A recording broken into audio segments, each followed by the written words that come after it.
নমস্কার, আপনারা দেখছেন বিশ্ব বাংলা সংবাদের সরাসরি সম্প্রচার। ক্যামেরা কৌস্তবের সঙ্গে ফের একবার ফিরে এলাম। আমি সরাসরি সম্প্রচারে সোমনাথ, আর আমার সঙ্গে রয়েছেন বিশিষ্ট চিকিৎসক ডাক্তার কুণাল সরকার, যিনি কিন্তু এই গত 2-3 বছরে করোনা পিরিয়ডে তিনি কিন্তু প্রচুর পরামর্শ দিয়েছেন মানুষকে কি করতে হবে, কেমন ভাবে চলতে হবে। শুধু মানুষ না, রাজনৈতিক দল থেকে শুরু করে বিভিন্ন সংস্থাকে তিনি পরামর্শ দিয়েছেন। দুর্গাপুজোর সময় আমার মনে আছে গত বছর, তার আগের বছর দুর্গাপুজোর সময় কার্যত তারপরে যে করোনাটা কমেছিল তার পিছনে কিন্তু ডাক্তার কুণাল সরকার সহ আরো অনেকের সামান্য হলেও অবদান ছিল, কারণ তারা বারবার মানুষকে সচেতন করেছিলেন, পুজোর কমিটিগুলোকে সচেতন করেছিলেন আবার করোনার বাড়বাড়ন্ত। এবং এর মাঝে আমরা কিন্তু মাত্র কয়েক সপ্তাহে, 2-2.5 সপ্তাহ আগে যখন আবার নতুন বছরের শুরুতে যখন করোনাটি বাড়ছে, আমি এসে ডাক্তার সরকারের আমি সাক্ষাৎকার নিয়েছিলাম এবং তিনি কিন্তু বলেছিলেন একটা বাড়িতে ঢোকা মানে কিন্তু সেই বাড়ি সবার হয়ে যাবে, সেই পাড়ারও পুরো হয়ে যাবে, এবং সেটাই কিন্তু অক্ষরে অক্ষরে মিলে গেল। এবং তিনি এটাও বলেছিলেন মৃত্যুর ঝুঁকিটা কম কিন্তু সংক্রমণটা বেশি, সেটাই হয়ে যায়। কিন্তু সংক্রমণটাকেই বা আমরা বাড়তে দেবো কেন? মৃত্যু হচ্ছে না বলে সংক্রমণ বাড়ছে বলে তো আমাদের আনন্দ করে লাভ নেই। তো সেই জায়গা থেকে আবার ডাক্তার সরকারের কাছে চলে এসেছি। আমি যাব করোনার বিষয়টিতে যাব, তার থেকেও গুরুত্বপূর্ণ আমাদের দর্শকদের জন্য একটা আপডেট দিয়ে রাখি। এবং ডাক্তার বাবু তার চিকিৎসা স্বাস্থ্যর বাইরে এমন একটা অসুখ, এটার মেন ওষুধ হলো সচেতনতা। সেই কারণেই আমি ডাক্তারবাবুকে আর একবার ধন্যবাদ জানাবো। তিনি এটা নিয়ে বারবার বলেছেন, ডাক্তার কুণাল সরকার, আরো অনেকে বলেছেন। গত 24 ঘন্টায় আমাদের দেশে করোনা আক্রান্ত হলো 2,68,833 সারা দেশে। এবং কলকাতা বা রাজ্যের যে রিপোর্টটা, সেটা আজকে আবার বেরোবে বিকেলে স্বাস্থ্য দপ্তর থেকে।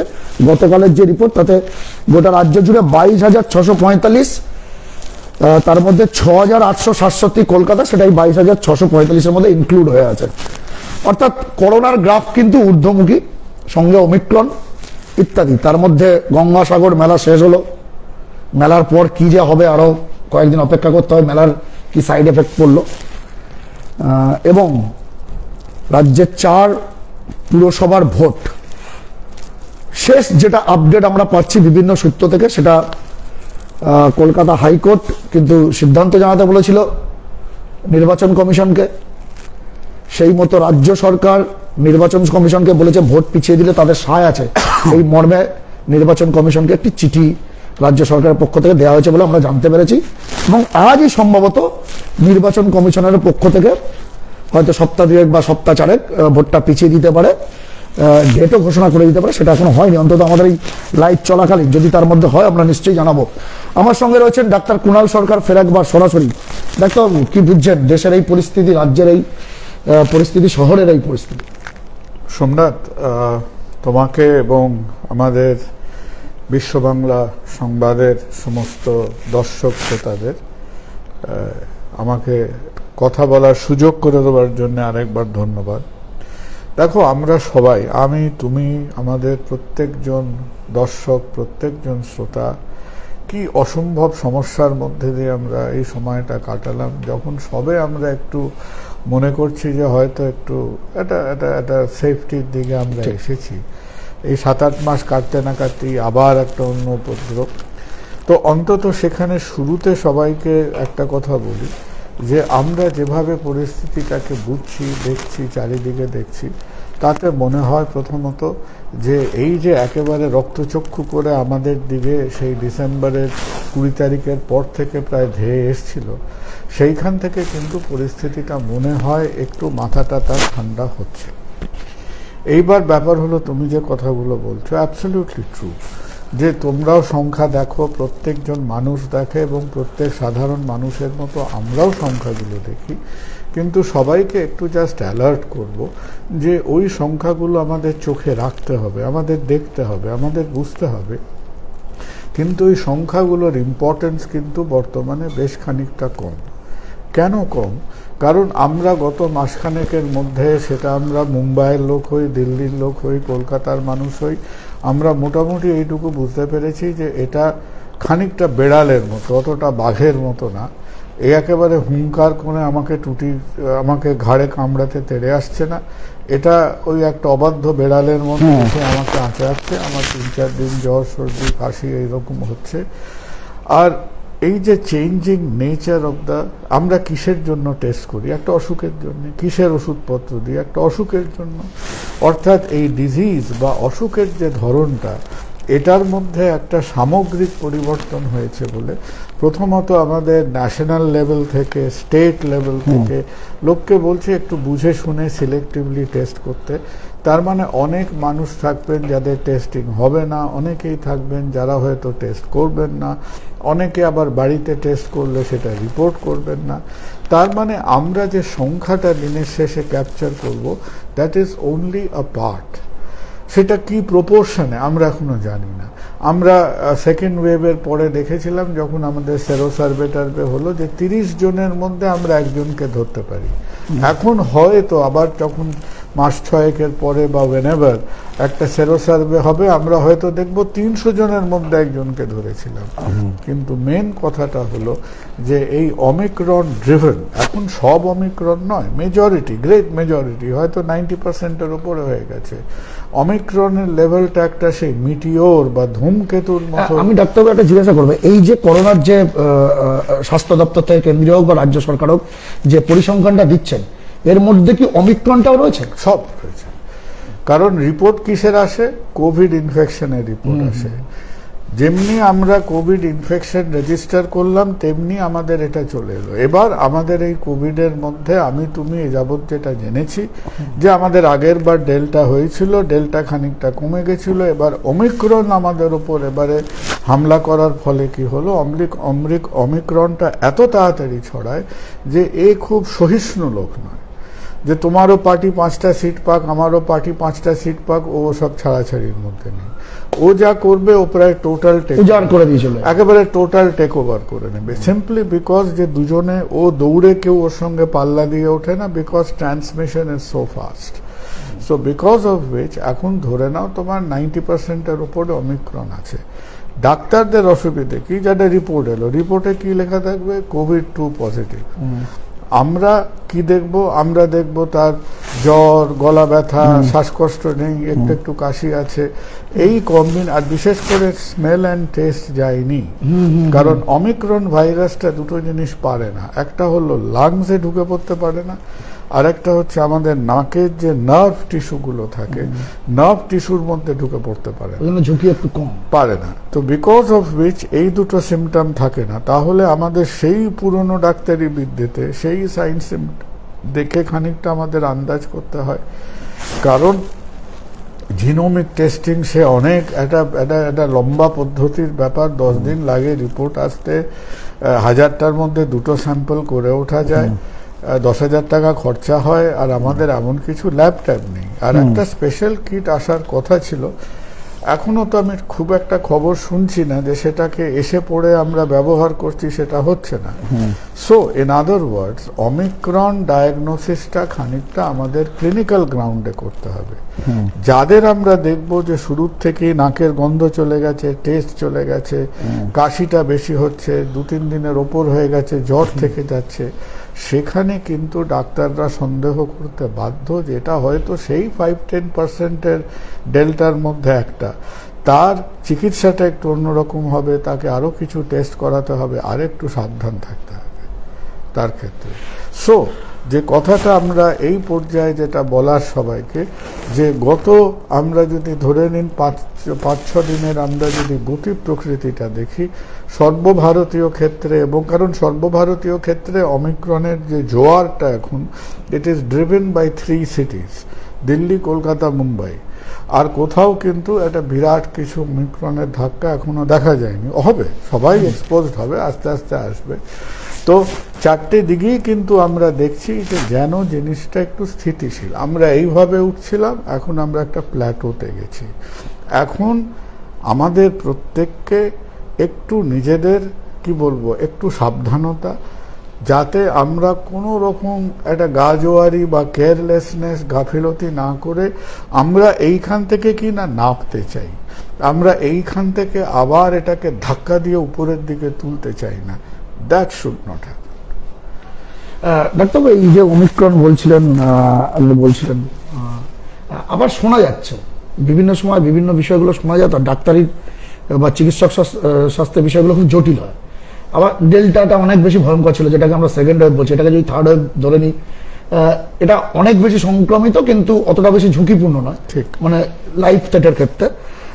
আবার ডেল্টা ক্রন বলে শোনা যাচ্ছে, মানে ওমিক্রন আর ডেল্টার মাঝামাঝি, এটা না, এটা তো শুনে আমরাও খুব, মানে সবাই আর কত ধাক্কা মানুষ নেবে সবাই জীবনে, কতবার জীবনটা লন্ডভন্ড হচ্ছে, আবার আমরা দাঁড়াচ্ছি, আবার ধাক্কা খাচ্ছি, এই তো চলছে।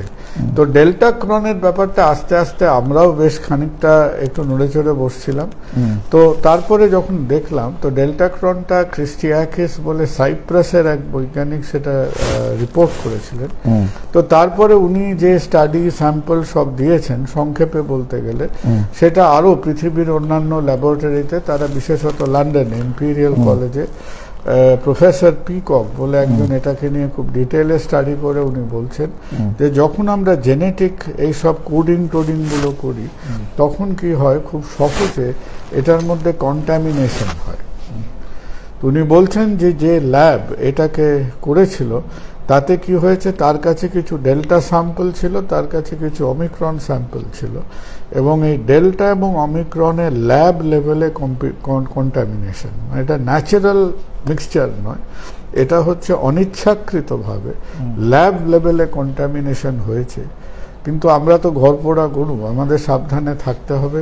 আর এটাও সাবধানে থাকতে হবে যে ল্যাবে এই নানান রকম ভেলপুরি তৈরি করতে গিয়ে আমরা যেন আবার সেই উহানের মতো একটা অদ্ভুত সেই ল্যাব থেকেই এটা, হ্যাঁ শোনা খুব খুব ডেফিনেটলি এটা ল্যাব থেকেই বেরিয়েছে। ডাক্তার, এই জায়গা থেকে আর একটি বিষয় আসবো, তারপরে আমি একটু সামাজিক বিষয় যাবো, আমি একটু চিকিৎসার বিষয়ে কথা বলে দিচ্ছি। সেটা হলো হুয়ের তরফ থেকে বলা হয়েছে যে আমাদের যে কোভ্যাক্সিন বা কোভিশিল্ড যেগুলো মোটামুটি দেওয়া হয়েছে আমাদেরকে, ডবল ডোজও হয়ে গেছে অনেকের, বলছে যে ওমিক্রনের জন্য এই ভ্যাকসিন লাগবে না, হুয়ের তরফ থেকে। দেখো, আমি সত্যি কথা বলতে, ওই তোমার মনে পড়ে নিশ্চয়ই, যখন পশ্চিমবঙ্গে ইলেকশনের আগে আমরা ইলেকশন কমিশনের সঙ্গে বহু ঝগড়াঝাটি করেছি, বহু বলেছি কেন এরকম ৮ দফা ইলেকশন। ওরা কি করে, তারা নিজেদের একটা গদ বাঁধা দৃষ্টিভঙ্গি, একটু ইনার্ট এইভাবে তারা চলার সৃষ্টি করে। হু মাঝে মধ্যে খারাপ কথা বলে না, কিন্তু হুয়ের ব্যাপারটা কি জানো, হুয়ের বিশ্বাসযোগ্যতাটা এই এন্টায়ার কোভিডে প্রচুর কমে গেছে। কেন কমে গেছে? কারণ তুমি যদি এই আমাদের এই খেলাটাকে রিওয়াইন্ড করে অনেক দূর নিয়ে যাও, if you look at 2019 November December, ওই সময়টাতে হু কিন্তু যাকে বলে পৃথিবীর সঙ্গে একটা বিশ্বাসঘাতকতা করেছিল। কারণ সেই সময় হুয়ের দরকার ছিল চায়নার ওপরে অনেক কঠোর হয়ে চায়নাকে দিয়ে স্বীকার করানো যে ভাই আমার দেশে একটা সমস্যা আছে, আমার দেশে এই অঞ্চলে এই প্রবলেমটা হয়েছে, আমি এখানেই সেফগার্ড নিই, আমার ফ্লাইট বন্ধ করি, এটাকে ছড়িয়ে পড়তে দেবো না। তাতে দের ওয়াজ এভরি চান্স যে 2019-এর অক্টোবর থেকে ডিসেম্বরের সময়টা যদি হু সেই সময় তার কাজটা করত, এখন সারা পৃথিবীতে তারা জ্ঞান দিয়ে বেড়াচ্ছে, ওই কাজটা সে যদি করত, তাহলে এটা যেরকম মার্সের ক্ষেত্রে হয়েছিল, এটা একটা লোকাল ডিজিজ হতো, সেখানেই চাপা পড়ে থাকত সারা পৃথিবীতে। কারণ 3 মাস চেপেছিল, তখন সারা এদিক থেকে চায়নার মধ্যে স্প্রেড করলো, সেই যে যার এরোপ্লেন ফ্লাইটে ইরান ইটালি হয়ে পৃথিবীতে ছড়িয়ে গেল। দ্যাট ইজ ওয়ের দেখো হুয়ের কিন্তু রোল প্লেটা অনেকটা হালকা হয়ে গেছে। কিন্তু কামিং ব্যাক টু ইট, কথাটা হলো ওমিক্রনের কোনো ভ্যাকসিনের প্রয়োজন নেই। আমরা এই যে থার্ড ডোজ দিচ্ছি, করছি বুস্টার, আমার কাছে বুস্টার প্রিকশনারি আমরা যাই বলি না কেন, এটা কিন্তু actually more of a socio political response rather than a scientific response.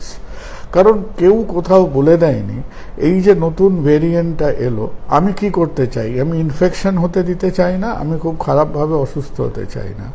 এখন তুমি যদি একটু ঠান্ডা মাথায় ভাবো, তুমি দেখবে ইনফেকশনটা এমনিতেই হচ্ছে, কারণ এই যে ছদ্মবেশে এসছে একে কেউ আটকাতে পারছে না, ফুটপাট হয়ে যাচ্ছে চারদিকে। আর অসুখটা যেটা করছে সেটা খুব একটা মারাত্মক নয়, এবার এইখানে হচ্ছে একটা বিশ্বাসের জায়গা। অনেকে বলছে যে কেন এই অসুখটা মাইল্ড হচ্ছে, হয়তো এর মধ্যে ভ্যাকসিনের একটা রোল আছে, থাকতেই পারে। তাহলে ভ্যাকসিনের একটা যদি সদর্থক রোল ভিজাভি ওমিক্রন আমাকে বার করতে হয়, কখনো নির্ভর করো না যে আমি থার্ড ডোজ নিলে আমার ওমিক্রন হবে না। থার্ড ডোজ নিলে আর না নিলে ওমিক্রন হবার রেটের ডিফারেন্স ইজ ইনসিগনিফিকেন্ট। হ্যাঁ, ইসরায়েলের যেমন মাথা খারাপ হয়ে গেছে, তারা ডোজের পর ডোজ নিয়ে যাচ্ছে, আর তা করেও তারা অমিক্রনকে বিন্দুমাত্র ইনফেকশন হওয়াকে আটকাতে পারে, পাগলের মতো করছে। So we have to accept যে আমাদের যে ফর্মুলেশনে, যে আদব কায়দায় আমরা ভ্যাকসিনগুলো তৈরি করেছি, তাতে ইনফেকশন হওয়াটার আমি আটকাতে পারছি না, লিটারালি পাচ্ছি না। প্রোটেকশন দিতে পারবে, কিন্তু এই যে তুমি একেবারে সেই নাকে অক্সিজেন নিয়ে নিয়ে আমাদের মধ্যে কেউ গলায় টিউব নিয়ে ভেন্টিলেটারে পড়ে নেই, দ্যাট ইজ বিকজ অমিক্রন লাংসে যাচ্ছে না, এবং কারো কারো বিশ্বাস হলো যে এর মধ্যে ভ্যাকসিনের একটা এফেক্ট আছে। তো সেইটা মনে করে যে প্রিভেনশন অফ সিরিয়াস ডিজিজ মনে করে যদি আমি থার্ড ডোজটাকে জাস্টিফাই করি, তার একটা জাস্টিফিকেশন আছে। কিন্তু থার্ড ডোজ নিলে পরে অমিক্রন হবে না, এই কথাটা কিন্তু মাথায় রাখবেন না। আর ইন্ডিয়াতে অ্যাট প্রেজেন্ট আমরা যেভাবে প্রিকশনারি বা থার্ড ডোজ দিচ্ছি, আমাদের একটা প্রবলেম আছে হাতে। প্রবলেম হলো আমরা 90% প্রায় আমরা নির্ভর করেছি কোভিশিল্ডের উপরে। তাহলে আমরা কি থার্ড ডোজ দিচ্ছি? আমরা কোভিশিল্ড আবার থার্ড ডোজ কোভিশিল্ড রিপিট করতে আমরা বাধ্য। কেন আমরা বাধ্য? আমাদের গভর্নমেন্ট বিভিন্ন পলিটিক্যাল দড়ি টানাটানির জন্য তারা mRNA, ফাইজার, মডার্নার সঙ্গে তারা চুক্তিটা করে উঠতে পারেনি, তাহলে আমরা তাদের আসতে দিইনি। কোভিশিল্ডের পরে বেস্ট বুস্টার হতো। বুস্টার মানে কি বুস্ট করছে? তোমার 3-4 মাস 6 মাস হয়ে গেছে, অ্যান্টিবডি লেভেলটা ধরো তোমার এখন চলছে 100। তুমি বুস্টার মানে কি? এটাকে বলে মিন জিওমেট্রিক রেশিও বলে একটা ব্যাপার আছে। তুমি থার্ড ডোজ যেটা দেবে সেটা 100টাকে যদি করে দেয় 700, 800, 7-8 গুণ যদি বাড়াতে পারে, তাহলে আমরা বুঝবো যে, সায়েন্টিস্টরা বুঝবে যে সেই বুস্টিংটা এফেক্টিভ হচ্ছে। 100 has to go up to 700, 800, যেটা যারা এইসব নানান রকম এটার সঙ্গে এটা মিশিয়ে তৈরি করেছে, তারা দেখেছে Covishield with a third dose of Pfizer বা মডার্না 7-8 গুণ বাড়িয়ে দেয়। থার্ড ডোজ অফ কোভিশিল্ড দিলে কি হয়? থার্ড ডোজ অফ কোভিশিল্ড দিলে খুব ম্যাক্সিমাম 3 গুণ মতো বাড়ে, অ্যারাউন্ড 300, যেটা কিনা একটা খুব তাগড়া বুস্টিং হলো না। আমাদের হাতে একটা উপায় হয়তো থাকবে, কারণ আমরা আরেকটা ভ্যাকসিনকে অ্যাপ্রুভাল দিয়েছি, যেটাকে বলে কোভোভ্যাক্স, বিদেশে বলে নোভোভ্যাক্স, যেটা একটা প্রোটিন সাব ইউনিট ভ্যাকসিন। তো আবার এই ভ্যাকসিনগুলোর একটা অসুবিধা কি জানো? ওই অনেক সময় বলে না, এই সিনেমাটা রিলিজ করছে, আসছে, তুমি একেবারে হাঁ করে বসে রইলাম, সে আসেই না যে কবে আসছে, তুই প্রমোশন দেখা যাচ্ছে, খালি প্রমোশন। এই যে তুমি একটা কথা, আমরা প্রত্যেকেই হয়তো একটা সময় বলেছি জাইকোভ ডি, কত রকম গল্প হলো তাকে নিয়ে, নিডেল নেই, এ নেই, অমুক নেই, সেই নেই, বাচ্চাদের হবে। ভাই, কোথায় জাইকোভ ডি? কোথায় ব্যবহার হচ্ছে জাইকোভ ডি? রিলিজই হলো না। হ্যাঁ, এখন তাকে তার টিকিট দেখা নেই। সিমিলারলি এই যে দুটোকে দিয়েছে, তার মধ্যে বিশেষত কোভোভ্যাক্সের অ্যাজ এ থার্ড ডোজ কোভিশিল্ডের সঙ্গে একটা স্টাডি আছে, যেটা এতে করা হয়েছিল স্কটল্যান্ডে, সাউথহ্যাম্পটনে, ইউনাইটেড কিংডমে করা হয়েছিল। তাতে দেখা যায় যে কোভিশিল্ড কোভোভ্যাক্স দিলে সেটা 7-8 গুণ বেড়ে যায়। আচ্ছা, তো সেটা আমাদের অ্যাপ্রুভড, শোনা যাচ্ছে আমাদের দেশে আছে, এই এলো বলে। তো সেইটা এসে গেলে that will be a little bit more. তাহলে বুস্টার ডোজটা সত্যি প্রকৃত বুস্টারের মতো কাজ করবে। হ্যাঁ, মানে এখন একটু মাটো আছে, দেখা যায়। একেবারে আমরা চিকিৎসকরা কি বলছেন, ডাক্তার কুণাল সরকার কি বলছেন সেটা নিয়ে ডাক্তারবাবু আর একটি কথা বললেন, খুব তাৎপর্যপূর্ণ, খুব সিগনিফিকেন্ট। সেটা হলো যতটা না বৈজ্ঞানিক এখন যে পজিশনে আমরা আছি, তার থেকে বেশি অনেক সামাজিক ভাবে আমাদের সোশিও পলিটিক্যাল রেসপন্স দিতে হবে। সোশিও পলিটিক্যাল রেসপন্সের সাম্প্রতিক সময় যে দায়িত্ব নিয়ে অনেক পলিটিক্যাল পার্সন আছে, তারা করেছে, এরকম কি কিছু মনে পড়ছে আপনার? দেখো, আমার মনে হয় আমরা গিয়েছে। ডেফিনেটলি প্রাসঙ্গিক যে কথাটা, এবং খুব অল্পভাবে আর কি, যার সঙ্গে হয়তো আমার একটা উক্তিও জড়িয়ে পড়েছে বা পড়েছে। বলুন, অসুবিধা নেই। যে কথাটা হলো যে তুমি জানো যে আমাদের অভিষেক বন্দ্যোপাধ্যায় কিছুদিন আগে বললেন, সাংসদ ডায়মন্ড হারবার অভিষেক বললেন যে তিনি একটা স্টেটমেন্ট করলেন। আমি সত্যি যেহেতু অন্যান্য খবরাখবর সবসময় রাখি না, তো আমি হঠাৎ একদিন মানে চট করে শুনলাম যে একজন মানুষ, একজন সাংসদ, একজন ভেরি ইনফ্লুয়েন্সিয়াল পলিটিশিয়ান আমাদের রাজ্যের, তিনি বলছেন যে আগামী 2 মাসের জন্য আমাদের ধর্মীয়, রাজনৈতিক ইত্যাদি অ্যাক্টিভিটি বন্ধ করে দেওয়া উচিত। কেন বলছেন? নিশ্চয়ই সে দেখেছে চারদিকে ঝামেলা আছে, সুতরাং আমি ঝামেলাটাকে বাড়তে দিতে চাই না। আমি মানুষের এই জীবন জীবিকার বিব্রত রোজকার এই যে ঝামেলা আমি মিনিমাইজ করতে চাই।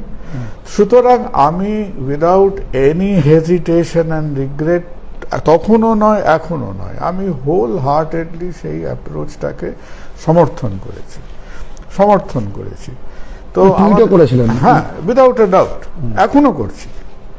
এইবার দেখো তারপরে কি হয়েছে, তার সঙ্গে কিছু কিছু অন্যান্য পার্সপেক্টিভ জুড়ে গেছে। কি জুড়ে গেছে? কেউ এখন বলছেন যে ওখানে নাকি, তো যাই হোক, আমি সেখানে ছিলাম না। আমি ছিলাম না বলে যে হয়নি সেরকম তো কথা নয়, যে ওখানে নাকি তার 2-4 দিন আগেই আর কি একটা বিরাট ফুটবল টুর্নামেন্ট, বিচিত্রানুষ্ঠান এগুলো হয়েছে, এগুলো হবার পরে সমস্যা বেড়েছিল, তাই অভিষেক এই কথাটা বলছেন। দেখুন, আমি কাউকে কোনো দিকে আমি মাঝে মধ্যে ইচ্ছে হলে 2-1 বার ভোট টোট দিই বটে, আমার কোনো রকম পলিটিক্যাল জার্সি গায়ে পড়া নেই। কিন্তু বারবার সোমনাথ একটা কথা বলি, একটা প্রবলেম আছে, সেই প্রবলেমটা নন পলিটিক্যাল প্রবলেম। সেই নন পলিটিক্যাল পার্সন, একজন পলিটিক্যালি ইনফ্লুয়েন্সিয়াল লোক সেটা চোখে দেখলো, সেটা রেকগনাইজ করলো, করে সে নিজে বলল আমার এইটা করা উচিত।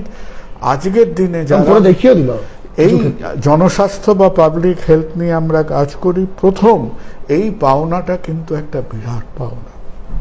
আমরা যতবার সেই প্রথম লকডাউন থেকে আমরা বলে আসছি যে এই সময় এই লকডাউনটার কোনো মানে হয় না, কেউ কর্ণপাত করে না।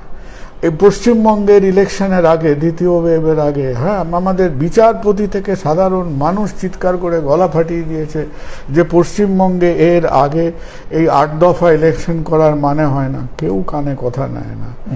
সিমিলারলি আমরা অনেক রকম রিলিজিয়াস, ডেল্টাটা বাড়লো, হ্যাঁ, তারপরে ডেল্টাটা বাড়লো। তো এরকম তো ঝুড়ি আছে। লোকের হাত পায়ে ধরে বলেছিল যে বাবা এরকম 4 ঘন্টার নোটিশ না, 4 দিনের নোটিশে লকডাউন করো না। তারপরে দেখা গেল কি না 1.5 কোটি শ্রমিকের কথা আমরা ভুলে গেছি। So all this things have happened. সেই পরিস্থিতিতে above পলিটিক্যাল ইন্টারেস্ট একজন মানুষ ডেফিনেটলি হয়তো তার গ্রুপের একটা ল্যাক অফ জাজমেন্ট ছিল, তাহলে অতগুলো লোককে এনে যদি সত্যি বিচিত্রানুষ্ঠান করে থাকে, দ্যাট ইজ রং। তারপরে যদি সে বুঝে থাকে এখানে প্রবলেম আছে এবং এখানে আমাকে জোর কদমে কাজ করে কন্ট্রোল করতে হবে, এইটুকু পাওনাও আজকের দিনে একটা বিরাট প্রাপ্তি। সেটা অভিষেক বন্দ্যোপাধ্যায় ডায়মন্ড হারবারে হোক, সেটা রেড ভলেন্টিয়াররা আমাদের সেকেন্ড ওয়েভের সময় হোক, তাদের সেফ হোম, অক্সিজেন, খাবার দেওয়া, ক্যান্টিন, এনি অ্যাক্টিভিটি যেখানে মানুষ তার পলিটিক্যাল পরিচয়ের উপরে উঠে সে একটা সদর্থক কাজ করার চেষ্টা করছে, দ্যাট ইজ মোস্ট ওয়েলকাম। আর একটা কথা তোমাকে বলিনি, যে আমরা কিন্তু সেই প্যান্ডেমিকের একেবারে গোড়ার দিক থেকে আমরা বিভিন্ন অ্যাপ্রোচ দেখেছি। আমার মনে পড়ে 2020-তে, তুমি সময় পেলে একটু ওই বিবিসির ওয়েবসাইটে দেখবে, 2020-তে তখন আমাদের সারা দেশে বোধহয় 1000টাও ইনফেকশন হয়নি। তখন রাজস্থানের ভিলওয়ারা বলে একটা গ্রামে হঠাৎ হই করে প্রচুর ইনফেকশন দেখা গেল। বিদেশ থেকে এসেছিল, কি হয়েছিল, বিবিসি ঘোষণা করে দিল যে আমাদের জুন জুলাইয়ের মধ্যে ভারতবর্ষে পুরো মড়ক লেগে যাবে, লোকে মানে একেবারে কোটি কোটি লোক মরে যাবে। সেই সময় তখন RT-PCR 1-2 জায়গায় হচ্ছে, সেই সময় ওখানকার স্থানীয় প্রশাসন, পুলিশ, ডিস্ট্রিক্ট ম্যাজিস্ট্রেট ধরে কড়া হাতে সেটাকে কন্টেইনমেন্ট মোকাবিলা করে সেই ইনফেকশনটা কমালো। তারপরে পরবর্তীকালে আমরা দেখেছি যে বাবা কেবল কড়া হাত করলে হয় না, সেগুলো ডিউরেবল হয় না। আমাদের তার সঙ্গে সঙ্গে মানুষকে সচেতন করতে হবে, গ্যাদারিং বন্ধ করতে হবে এইভাবে। সো এই রকমের মেথড বারবার এসছে এবং ওয়ান্স এগেন একজন পলিটিক্যালি ইনফ্লুয়েন্সিয়াল মানুষ তার এলাকায় যেখানে তার করার একটা ক্ষমতা, তার একটা সোশ্যাল মেশিনারি আছে, পলিটিক্যাল মেশিনারি আছে, লেট এভরিবডি ইউজ ইট। এবার কেন এই জিনিসটা সারা পশ্চিমবঙ্গে হচ্ছে না? আজকে তুমি রাস্তা দিয়ে হেঁটে যাচ্ছ, দেখলে পাশে আগুন লাগছে, তোমার যদি একটা জলের বালতি হাতে থাকে, সেই সময় তো রাজ্যে দেশে আরো অনেক আগুন জ্বলছে, তো তুমি সবকটা আগুনে জল ঢালতে পারছো না বলে আমি ওই আগুনটা তো জল ঢালবো না, সেটা তো লজিক নয়।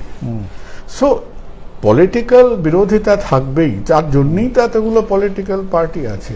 এর মধ্যে কিছু কিছু ব্যাপার হয়েছে যে ওই দিন বোধহয় 50,000 না 52,000 টেস্ট করা হয়েছিল, সেটা বোধহয় রেকর্ডেড নেই, RT-PCR যোগ করেনি, কি করেনি। লুক, দিস প্রবলেমস আর দেয়ার। কোনো নাম্বার, কোনো ম্যাথামেটিক্স ইনফলেবল না। আমরা বারবার ফ্রম দি একজন চিকিৎসক হিসেবে, হেলথ কেয়ার ওয়ার্কার হিসেবে একটাই কথা বলছি যে আমরা যারা সোশিও পলিটিক্যাল কন্ট্রোলে আছি, তারা যদি একটা প্রবলেমকে রেকগনাইজ করি এবং সেটাকে অ্যাড্রেস করতে এগিয়ে আসি, এটাই কিন্তু আজকের দিনে একটা ট্রেন্ড হওয়া উচিত। ডেফিনেটলি অ্যাক্রস পার্টি লাইন্স প্রত্যেকে সেটা করুন, অ্যাক্রস কনস্টিটুয়েন্সি সারা রাজ্যে সেটা করুন, যাতে করে আমরা এরকম, আমাকে তোমাকে কেউ গ্যারান্টিতে লিখে দিয়েছে যে কোনো রকম রেসপিরেটরি প্যান্ডেমিক আর আগামী 25 বছরে হবে না? তুমি জানো না, আমি জানি, ঠিক, কেউ জানি। তো এটাও তো একটা সামাজিক লার্নিং প্রসেস, যে যারা ক্ষমতায় আছে তারা দেখেছে, তারা রেকগনাইজ করেছে, they have taken a step. সেই জায়গা থেকে আপনি আপনি যেটা অভিষেক বন্দ্যোপাধ্যায়ের প্রসঙ্গ তুললেন এবং আপনার কাছে মনে হচ্ছে একজন রেসপন্সিবিলিটি পলিটিক্যাল পার্সন হিসেবে তিনি করেছেন, তিনি তার এলাকায় করেছেন এবং সেটাকে সবার ফলো করাই উচিত। এবং সেই জায়গা থেকে আজকের আমরা যেটা জানতে পারছি, আমি শুরু যেটা দিয়ে করেছিলাম ডাক্তার, সেই প্রশ্নে আসবো, সেটা হলো আমরা জানতে পারছি যে রাজ্য সরকারের পক্ষ থেকে যে 4 পুর নিগমের নির্বাচন হওয়ার কথা ছিল 22শে জানুয়ারি, শিলিগুড়ি, আসানসোল, বিধাননগর এবং চন্দননগর, তার প্রস্তুতিও মোটামুটি হয়ে গিয়েছিল, আর কদিন বাকি ছিল, আজকের 15 তারিখ। সেই জায়গা থেকে রাজ্য সরকার তাদের সায় দিয়েছে যে নির্বাচন যদি পিছিয়ে দেয় তাহলে রাজ্য সরকারের কোনো আপত্তি নেই, এবং সম্ভবত আমরা সূত্র মারফত বলছি, যেহেতু এখনো অফিসিয়াল অ্যানাউন্সমেন্ট নেই, ভোটটা স্থগিত হয়তো হবে না, ওই ডেটে স্থগিত হবে, কিন্তু ভোটটা হবে, মানে নির্বাচন প্রসেস চলবে, কিন্তু তারিখটা একটু পিছিয়ে যাবে, যাতে বেশি সংখ্যক মানুষ ভোট দিতে আসতে পারে, এরকম একটা বিষয়টা নিয়ে। এবং এটাও কিন্তু অভিষেক বন্দ্যোপাধ্যায় তিনি বলেছিলেন, এবং তিনি যে আমাদের রাজ্যের ভোট নিয়ে বলেছিলেন তা না, তিনি সামগ্রিকভাবে দেশেরও 5 রাজ্যে হচ্ছে ভোট, সেটা নিয়েও বলেছিলেন। এটাকে কেমন ভাবে দেখছেন? শেষ পর্যন্ত সেই পথেই তো হাঁটতে হচ্ছে। দেখো, এই যে একটা স্ববিরোধ বা কন্ট্রাডিকশন, এটা বারবার আমাদের মধ্যে অনিবার্য হয়ে উঠবে। কেন হয়ে উঠবে? আমাদের দেশ হচ্ছে ভিড়ভাট্টার দেশ। আমরা বিয়েতে ভিড় করি, আমরা ভোটে ভিড় করি, আমরা শ্রাদ্ধেতে ভিড় করি। এখন আমরা যে বারবার এই জিনিসগুলো বলছি, সেটা একটাই কারণ নিয়ে, সেটা হচ্ছে যে একটা হিউজ গ্যাদারিং অফ পিপলটাকে অ্যাভয়েড করার জন্য। তো প্রসঙ্গক্রমে বলি যে এই যদি সত্যিকারের এই ডিসিশনটা বেরোয় যে 2-4 সপ্তাহের জন্য পুরো ভোটটা পিছোচ্ছে, যেটুকু সাধারণ কমন সেন্স আমাদের আছে তার উপরে বলতে পারি যে স্টেটে একটা গভর্নমেন্ট উইথ ম্যান্ডেট যে স্টেটে কাজ করছে, সেই স্টেটে একটা মিউনিসিপ্যাল ইলেকশন যদি আর 1 মাস পিছোয় বা 3 সপ্তাহ পিছোয়, তাহলে মনে হয় না যে একেবারে যে একটা অ্যাডমিনিস্ট্রেটিভ প্যারালিসিস হবে বলে, খুব আনলাইকলি। আর এখন বারবার বলছি যে আমরা একটা জায়গায় এসছি, পালসটা দেখে মনে হচ্ছে খানিকটা কন্ট্রোল আমরা পাচ্ছি, আমরা কোনো মতে যেন জিনিসটাকে উস্কে না দিই, that is the whole point. সেই every time from that perspective এই জিনিসটাকে আমরা যদি একটু নিজেদের ধৈর্যটা রাখতে পারি, ধরা যাক 2 সপ্তাহ 3 সপ্তাহ, এক্স্যাক্টলি এই ক্যালকুলেশনটাই তো আমাদের সেন্ট্রাল ইলেকশন কমিশন করেছে।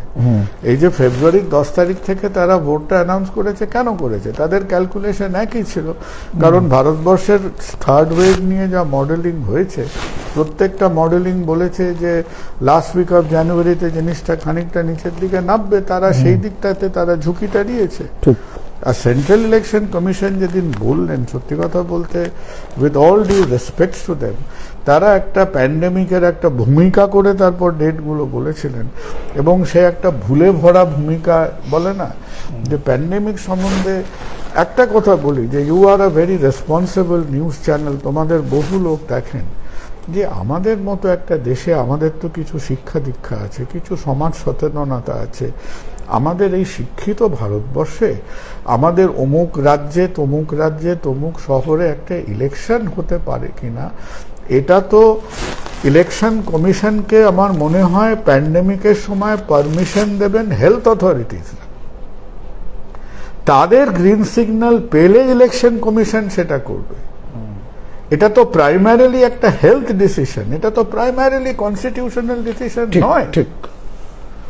এবং বারবার কারণ এই ডাক্তারবাবু সেই কারণেই এই ভোটটা, আমি যদি পুরসভার ভোট বলেন 2020-তে হওয়ার কথা ছিল, পিছিয়ে বা বন্ধ করা, স্থগিত করা হয়েছিল, কিন্তু এই করোনার কারণে। রাইট। এখন কি করবে? কেউ তো চায়নি করোনাটা 3 বছর ধরে চলুক, 2 বছর প্লাস যদি হয়ে থাকে, এটা তো বাস্তব সত্য। সুতরাং সেটাকে আমরা মেনে নিই। আমরা আশা করছি এই ঝড়টা আমরা এই ঝাপটাটা খুব একটা মারধর না খেয়ে, গায়ে কালশিরে না পড়ে বেরোতে পারবো। তাই যদি হয় আমরা ওয়েট করি না, 15 দিন 20 দিন ওয়েট করে দেখি।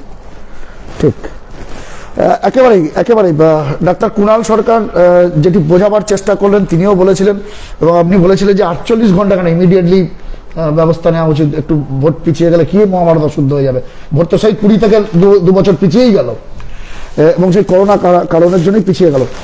আপনাদের জানাচ্ছি যে রাজ্য সরকার সায় দিয়েছে, যদি ভোট পিছিয়ে যায় কয়েক সপ্তাহ, সেক্ষেত্রে রাজ্য সরকারের কোনো আপত্তি নেই। এই মর্মে তারা রাজ্য নির্বাচন কমিশনার সৌরভ দাসকে চিঠি দিয়েছিলেন, এবং আজই সম্ভবত আমরা বিভিন্ন সূত্র মারফত জানতে পারছি, যেহেতু এখনো কোনো অফিসিয়াল অ্যানাউন্সমেন্ট নেই, আমাদেরও এটা বলা ঠিক হবে না, কিন্তু জানতে পারছি সম্ভবত 22শে জানুয়ারি ভোট হচ্ছে না, ভোটটা পিছিয়ে যাচ্ছে, ফেব্রুয়ারির মাঝামাঝি হতে পারে, এবং তার ডেট ঘোষণা করতে পারেন আজকের বা কয়েকদিনের মধ্যে তার ডেট ঘোষণা হতে পারে। নির্বাচন প্রসেসটা হয়তো চলবে, কিন্তু ওই দিনেই, অর্থাৎ করোনার সিচুয়েশনটা যেমন ডাক্তারবাবু বলছেন যে একেবারে কাল সিটে ফেরে আমরা কিন্তু একটু সুস্থভাবে একটু থিতু হলে তারপরে এই নির্বাচনটা করা যায়। কারণ আমাদের দেশের যা স্ট্রাকচার, সংসদীয় গণতন্ত্র, পার্লামেন্টারি ডেমোক্রেসিতে ভোট হওয়াটাও দরকার, নিশ্চয়ই দরকার।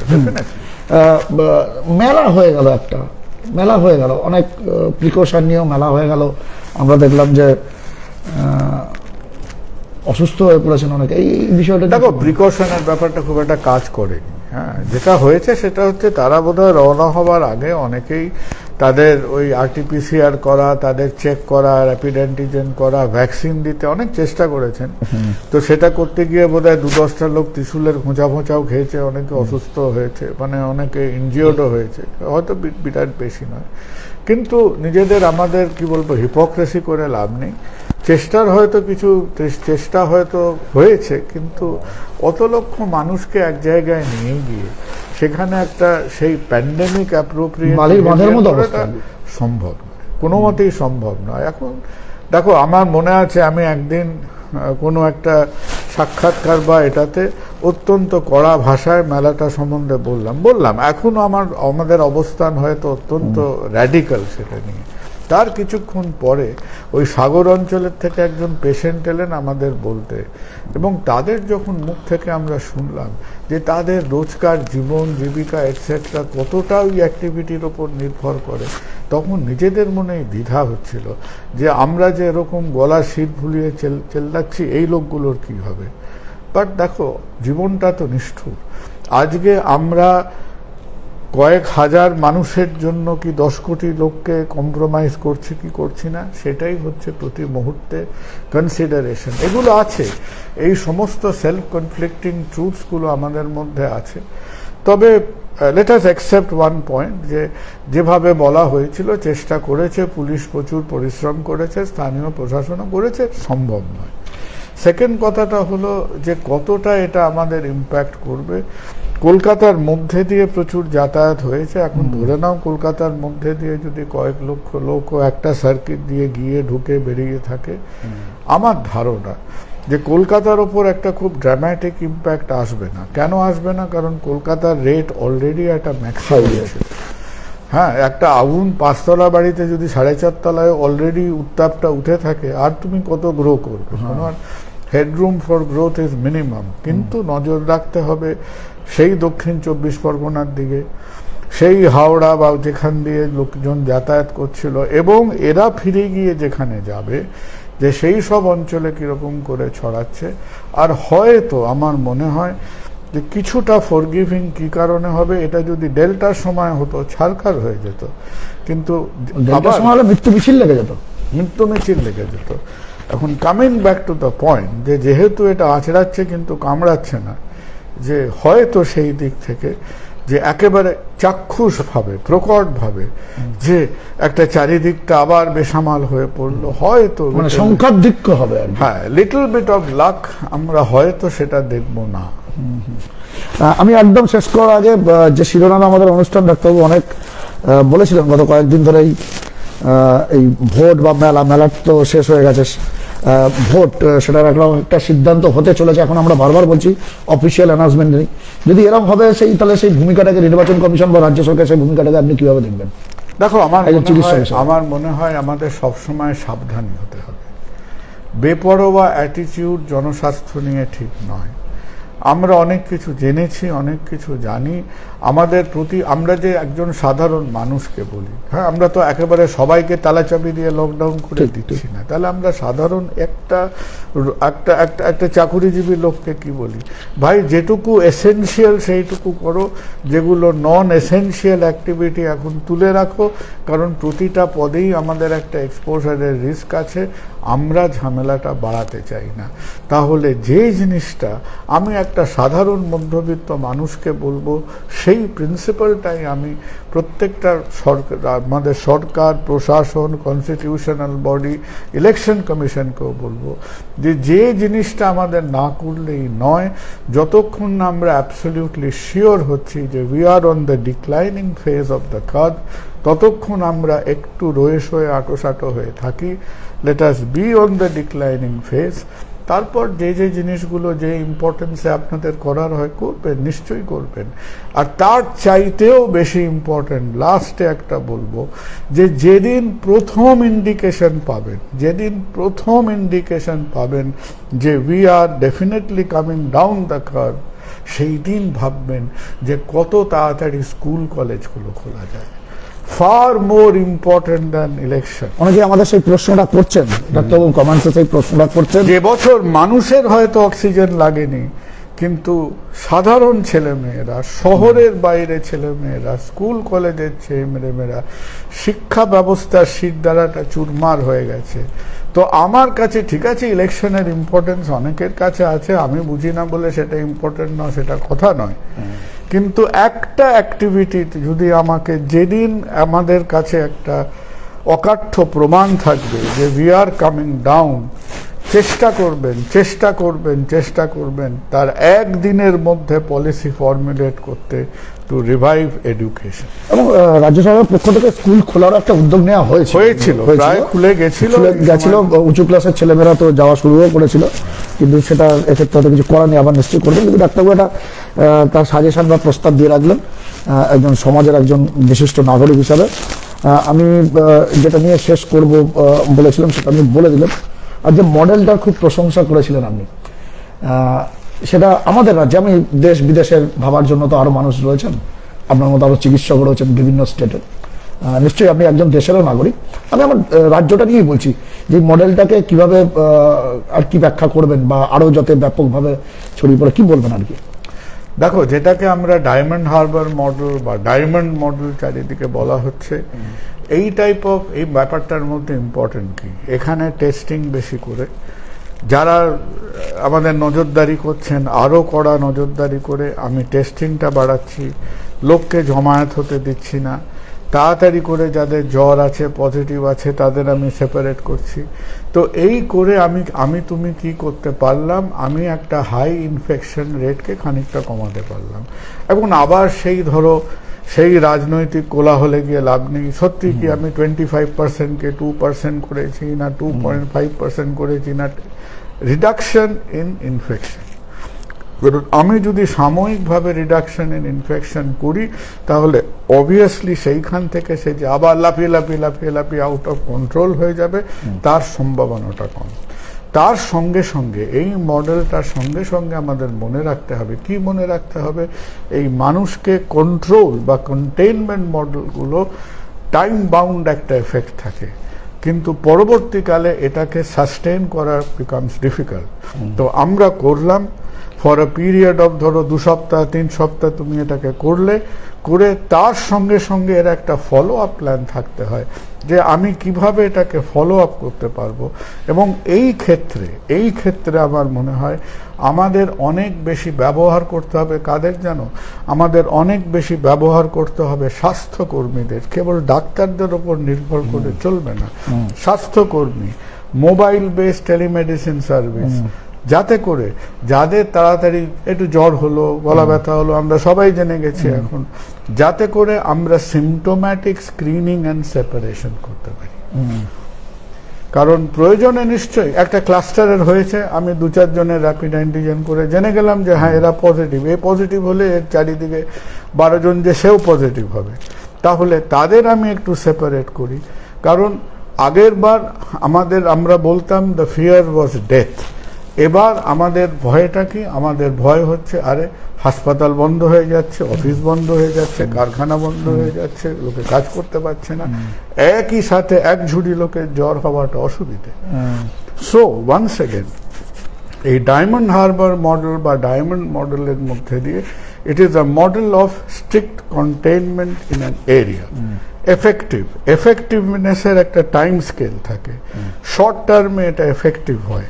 এবার আমাকে যদি এর এফেক্টটাকে আমি কি চাই যে আমি 15 দিন ধরে ইনফেকশনটা কমালাম, তারপর হয়ে গেল, দীর্ঘস্থায়ী করতে হবে, তারপর 20 দিনের মাথায় গিয়ে হই করে বাড়তে শুরু করলো না। আমাকে গ্র্যাজুয়ালি ভাবতে হবে যে মানুষ যখন কাজকর্মে বেরোবে, বাজার হাটে যাবে, দোকানপাটে যাবে, অফিসে যাবে, পাবলিক ট্রান্সপোর্টে যাবে, তখন এটাকে আমাকে ব্যাকআপ করতে হবে উইথ সিমটোম্যাটিক। কারণ এই অসুখটার জন্য লাগবে সিমটোম্যাটিক স্ক্রিনিং। গায়ে জ্বর, গলা ব্যথা, তারা কাউকে একটা রিপোর্ট করলো, সেটাকে ওষুধটা বলে দিল এবং সেটাকে এইটুকু বললো যে তোমার আশেপাশে যদি আরো 10 জন থাকে, তুমি বাবা তার থেকে এইভাবে সেপারেট করো, যা দরকার হবে আমরা আছি, হেল্প করবো। আর গল্পের ছলে বলি, প্রথম যখন বলেছিলাম ওই যে ভিলওয়ারা মডেলের কথা বলেছিলাম, সেই সময় 1920-21 শুরুর থেকে পৃথিবীর একটা দেশ ছিল, দরিদ্রতম দেশ, হ্যাঁ, মেডিকেল টেস্টিং ইনফ্রাস্ট্রাকচার করতে বহু বছর লেগে গেছিল, কিন্তু they had the lowest level of corona almost for 2 years। সেই দেশটার নাম ভিয়েতনাম। এবং ভিয়েতনামের থেকে ওরা সেই সময় কি করে করতে জানো, ওরা বলতো আমাদের কাছে একটা সাংঘাতিক যন্ত্র আছে। কি যন্ত্র, কি করে তোমরা কোভিড এরকম করে কম রাখতে পারছো? বললো আমাদের হাতে, আমাদের কাছে যন্ত্রটা হচ্ছে আমাদের হাত।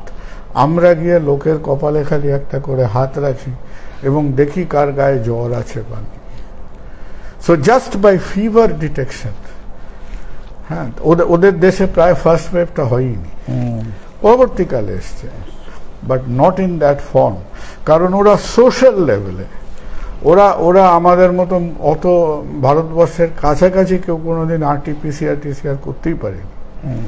ওরা ওইভাবে কি করতো, হেলথ ওয়ার্কার। আরে জ্বর দেখতে তোমার কি বলো তো, তোমার পণ্ডিত হতে হবে জ্বর গলা ব্যথা বুঝতে। সাধারণ level social worker, health worker, telemedicine, mobile service করে তারা, ঠিক আছে অসুস্থ হয়েছো, ঘাবড়িও না, প্যানিক করার কিছু নেই, বাড়িতে থাকো, 2টো ওষুধ খাও, আর বাবা তুমি একটু সাবধানে থাকো যাতে 10-15 জনকে ছড়িও না, এই তো কথা। এই কথাটা আমাদের করতে হবে, সাস্টেইন করতে হবে। হাই লেভেল অফ ইনফেকশনকে আমি করেছি, এবার লোককে আমাকে খানিকটা তার লাইফ অ্যান্ড লিভিং এর জন্য তাকে নর্মালাইজ করতে দিতে হবে। অ্যান্ড ইম্পর্টেন্ট ব্যাপার হচ্ছে যে আমি কেবল এখানে ধরো পুলিশ মারাত্মক কাজ করছে, কিন্তু পুলিশের সঙ্গে সঙ্গে আর যারা যারা আমি সোসাইটিতে ক্লাব বলো, আমাদের সোশ্যাল ওয়ার্কার্স বলো, হসপিটাল হেলথ ওয়ার্কার্সরা বলো, তাদের ইনভলভ করতে হবে, যে সবাই যেন আমরা চোখ রাখি ঠিক হচ্ছে। ঠিক ঠিক একেবারে। এবং এই যে মডেল একটা চালু হয়েছিল, সেটা একটা দীর্ঘস্থায়ী উপযোগিতা থাকতে হবে, এবং গোটা রাজ্যে সেটা ছড়িয়ে দিলে আরো ভালো হয়। সামগ্রিক ভাবে কোনো কিছু না হলে কি হবে, এমন একটা জায়গার মানুষের হয়তো এলাকায় গিয়ে ঢুকলে আবার সেখানে একেবারে। ডাক্তার কুণাল সরকারের সঙ্গে আমরা সরাসরি লাইভে ছিলাম। তিনি কিন্তু করোনার এই বারবারন্ত ওমিক্রন, ডেল্টা ক্রন থেকে শুরু করে বুস্টার ডোজ, পুরো ভোট হবে কি হবে না, ডায়মন্ড হারবার মডেল, সব রকম নিয়ে কিন্তু বিস্তারিত আলোচনা করলেন। এবং তিনি কিন্তু গত কয়েক বছর ধরে এই করোনার মহামারীর এই বারবারন্ত কখনো কমছে কখনো বাড়ছে, পুরো বিষয়টি নিয়ে কিন্তু সবসময় তিনি মানুষকে বিভিন্ন মাধ্যম থেকে, একদিকে যেমন তিনি হাসপাতালে চিকিৎসা করেন, অন্যদিকে সব মানুষ তো সব চিকিৎসকদের কাছে পৌঁছাতে পারে না। তার বার্তাটা, যেটা তিনি ভিয়েতনামের কথা বলছিলেন, যে একটা জ্বর হলে তাকে কি এমন পণ্ডিত হতে হয় জ্বরটা জানার জন্য, তিনি মানুষকে উপদেশ দিচ্ছেন। সেই উপদেশগুলো কিন্তু খুব ইতিবাচকভাবে কাজে লাগাতে হবে, অন্যান্য চিকিৎসকরাও দিচ্ছেন। এবং যেটা দিয়ে শুরু করেছিলাম, ডাক্তার কুণাল সরকার এবং অন্যান্য চিকিৎসক মহলও খুব খুশি যে শেষ পর্যন্ত অন্তত এই করোনা প্যান্ডামিকটা কমে যায়, তারপরে ভোট হোক। ভোট তো করতেই হবে, আমাদের দেশে যা পার্লামেন্টারি ডেমোক্রেসি, তাতে ভোট না করলে, জনপ্রতিনিধি না হলে মানুষের কাজ করা যাবে না, সেটাও যেমন দরকার আছে। কিন্তু যে কারণে ভোটটা পিছিয়ে গিয়েছিল, আবার সেই কারণটাই যদি চলে আসে এবং তার মধ্যেই যদি ভোট হয়, সেক্ষেত্রে তো আবার সমস্যা বাড়বে। ওই জন্য গ্রাফ কমা না পর্যন্ত যে সিদ্ধান্ত হয়তো নিতে চলেছে কমিশন, সেটাকে আপনারা সাধুবাদ অবশ্যই জানাবেন। অনেক অনেক ধন্যবাদ আপনাকে। আবারও আপনার সাক্ষাৎকার আমরা নেব বিভিন্ন সময়। মানুষ যখন বিপদে পড়বে, সমাজ যখন সংকটে পড়বে, মহামারী যখন যে কখন কি হয় তো বলা যাচ্ছে না। আমরা ভেবেছিলাম কমে গেছে, আবার বাড়লো। এইরকম কঠিন সময় আমরা নিশ্চয়ই ডাক্তার কুণাল সরকার সহ অন্যান্য চিকিৎসকদের পরামর্শ নেব এবং তাদের কথা আপনাদের কাছে তুলে ধরবো। আপাতত এই পর্যন্ত। দেখতে থাকুন, সঙ্গে থাকুন এই মুহূর্তের বাংলা সবচেয়ে জনপ্রিয় নিউজ পোর্টাল বিশ্ব বাংলা সংবাদ। নমস্কার।